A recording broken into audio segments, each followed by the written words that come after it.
Words appear. Stacy L. Pearsall, U.S. Air Force, 1998 to 2008. In a home office, a young woman sits at a desk.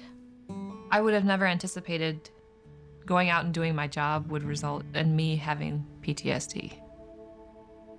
I guess I always thought that I was stronger than that, but you can't run from the crazy, is what I've learned. She focuses a camera lens. My name is Stacy Pearsall, and I own the Charleston Center for Photography, where I teach young photographers and also seasoned photographers. I also freelance around the world doing editorial and photojournalism.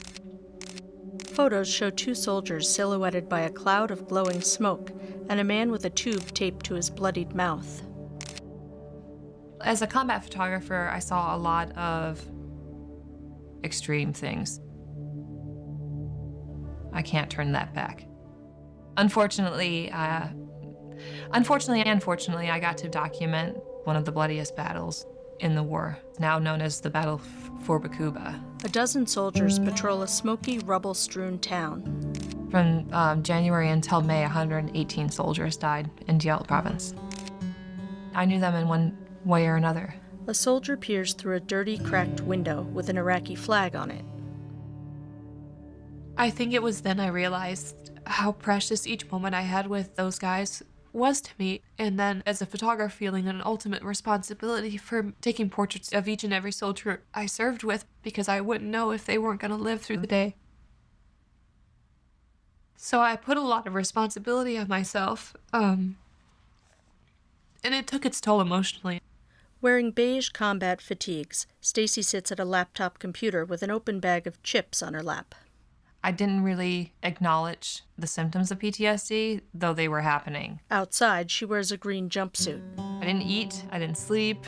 I went from 150 pounds down to like 115. I had a lot of anxiety. I just couldn't turn it off. Wearing black pants and an orange top, Stacy lies against a white backdrop. By the time I left the military, I began to withdraw from people quite a bit. I was working myself to death, really. Because I felt like as long as I kept working, then I didn't have to think about my friends who died, and I didn't have to address the symptoms of PTSD. Smiling, Stacy leans her head against a horse's cheek. I isolated myself a lot. You know, really the only interpersonal relationships I had was with my husband and my girlfriend and my horse.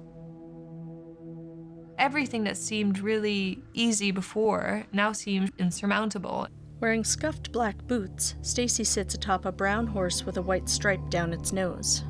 It's not wanting to talk about anything personal with your friends. The horse splashes through a puddle dotted with rain. It's not wanting to call your family at all. Not wanting to walk your dog, go to the gym. In a meadow, Stacy leans forward and rubs her horse's neck.